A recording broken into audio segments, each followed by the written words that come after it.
in the heart of a dense, sun-scorched jungle, under the shadow of towering trees, and amidst the whispering winds, stood a man, his hands stained with the blood of his enemies. His name was Kehinde, a once promising warrior whose heart had been consumed by an insidious rival faction.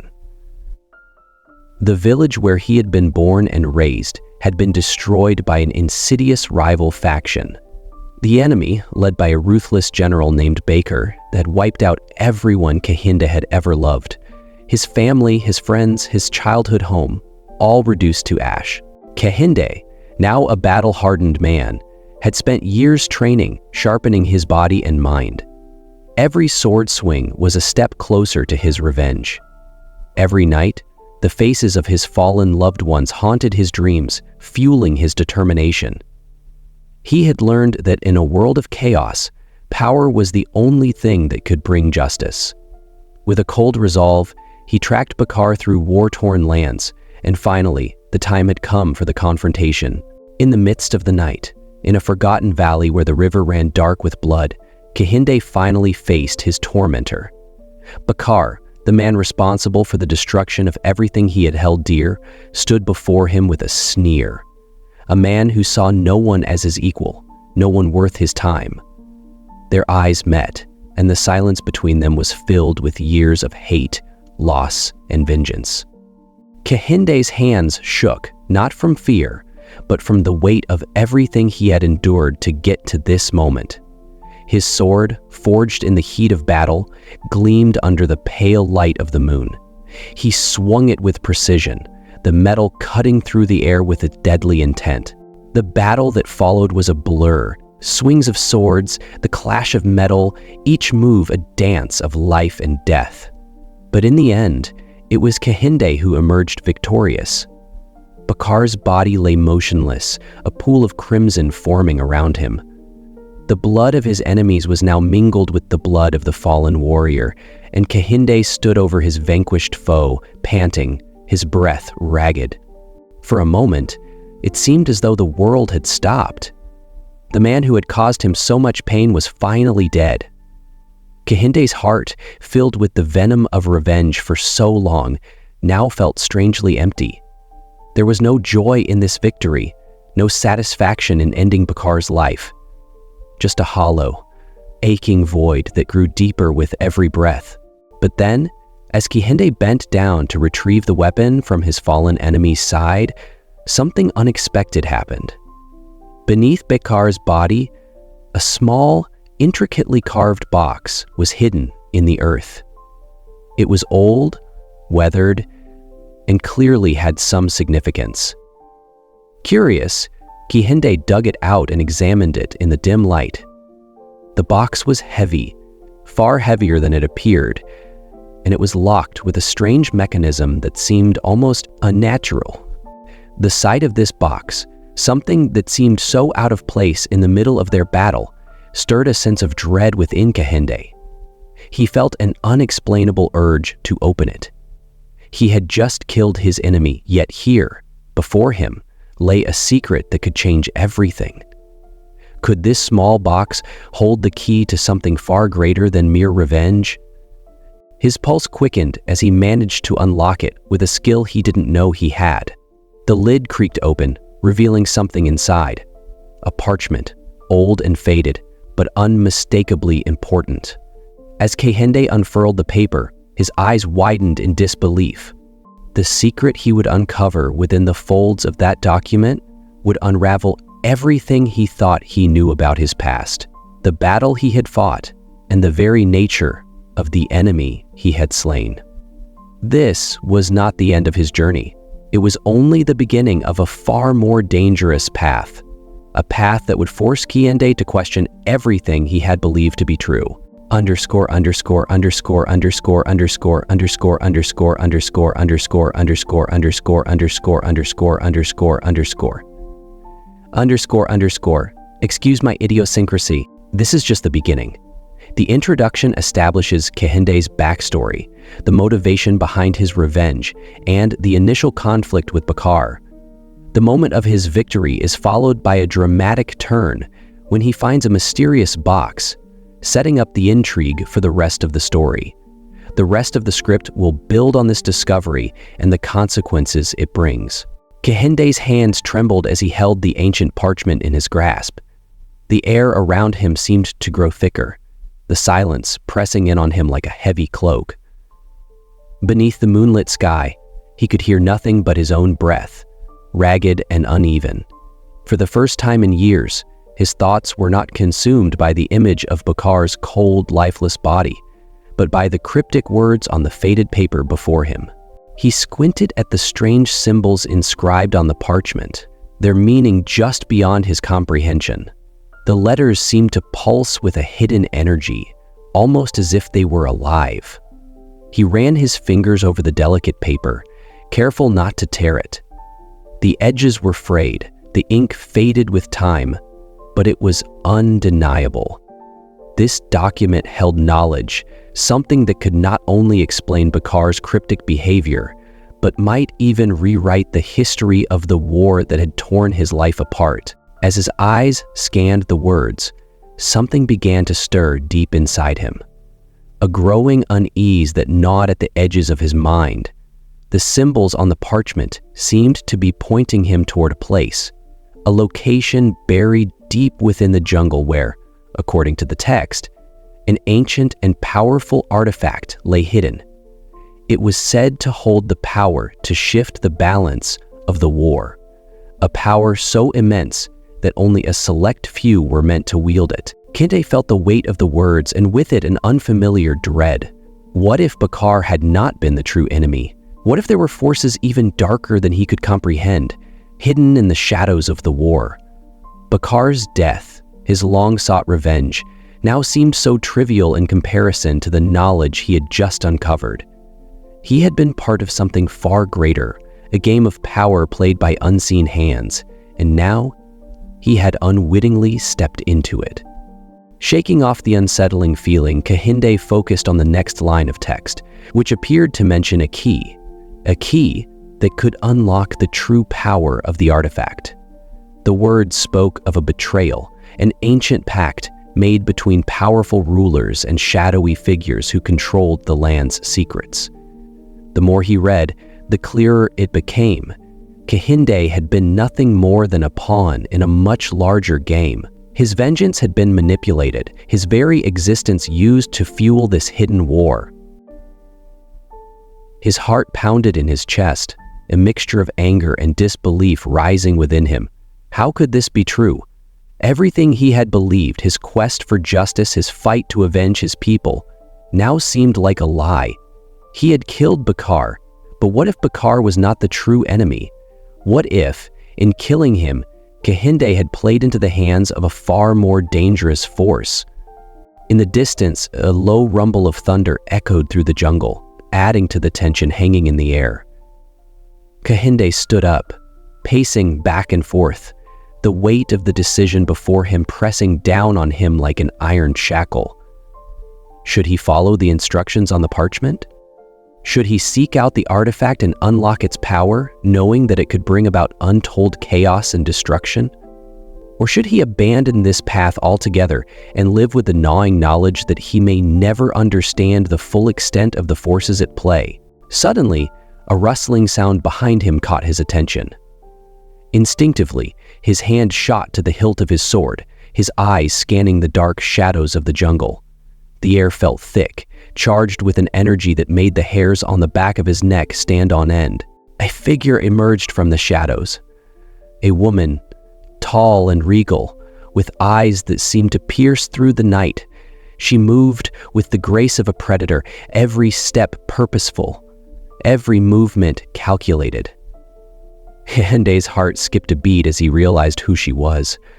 Her name was Azura, a mysterious sorceress with knowledge of the ancient powers that had shaped the land. She had been a figure of legend, a whisper in the wind among the tribes, but Kehinde had heard her name spoken only in hushed tones, mostly in fear. She was known for her ability to commune with the spirits of the jungle, and her presence now made the blood in his veins run cold. Looking for answers, Kehinde? Azura's voice was soft, but it carried an undeniable authority. It was not a question. It was a statement, one that sent a chill down his spine.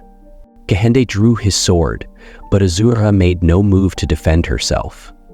Instead, she smiled. A cryptic and unsettling smile that only deepened his unease. "You have uncovered something dangerous, Kehinde," she continued, her eyes glinting in the moonlight. "Something that was never meant to be found, the artifact you seek. It is not just a weapon. It is a curse. A curse that will not just change the course of your war, but the course of your very soul." Kehinde's grip tightened on his sword, but a part of him felt a strange pull, an attraction to the woman in her words. The tension in the air escalated, thick with the promise of something monumental, something that could alter the very fabric of his existence. Azura took a step closer, her gaze never leaving his. "You are not the first to search for the artifact, and you won't be the last. But be warned, Kehinde, what you seek will consume you. It will turn you into something far darker than you can imagine." Kehinde stood frozen, the parchment still clutched tightly in his hand. He could feel the weight of Azura's warning pressing down on him, the pull of the unknown drawing him forward. The road ahead was uncertain, and every step he took would lead him deeper into the heart of a mystery that could change everything he had ever known. He had killed Bakar, but was he ready to confront the forces that lay hidden in the shadows? Was he ready to unlock the true power that the artifact promised? Or was this the point of no return, where the choices he made would alter his destiny forever? The answers lay ahead, in the depths of the jungle, and Kehinde could feel the tension building within him, pushing him toward a future that was now irrevocably intertwined with the secrets of the past.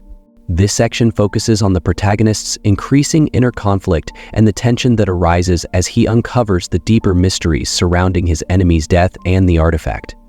The introduction of Azura, a character with knowledge of ancient powers, heightens the sense of danger and uncertainty, leaving Kehinde at a crossroads where every decision could lead to unimaginable consequences. Kehinde's heart raced as he made his way deeper into the jungle, following the cryptic instructions from the parchment.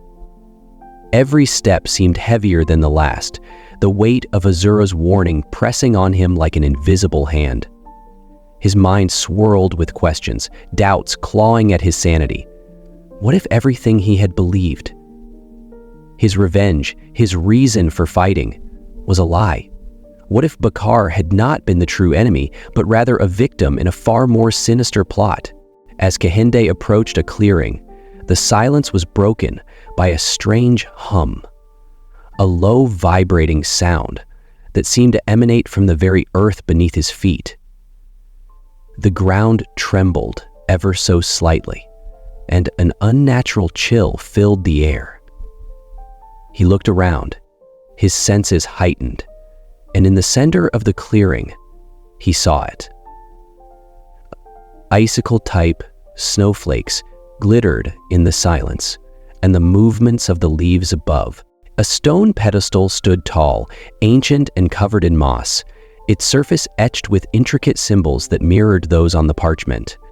Upon the pedestal lay an object, a small, gleaming sphere, glowing faintly with a blue light. It pulsed with a rhythmic energy, as if alive, waiting for someone to claim it. The artifact. Canda's pulse quickened. He had found it, the source of the power, the key to everything. His hand instinctively reached out, but as his fingers brushed the surface of the stone pedestal, a voice, deep and resonant, ripped through the silence. "Do you seek the power of the ancients?" Kehinde froze. The voice wasn't just a sound. It was a force, an overwhelming presence that seemed to penetrate his very soul. His grip on the stone tightened, and his eyes darted around the clearing. There was no one there. No one but the voice, which now seemed to echo within his mind. "You are too late, Kehinde." The words hit him like a physical blow, and his body recoiled,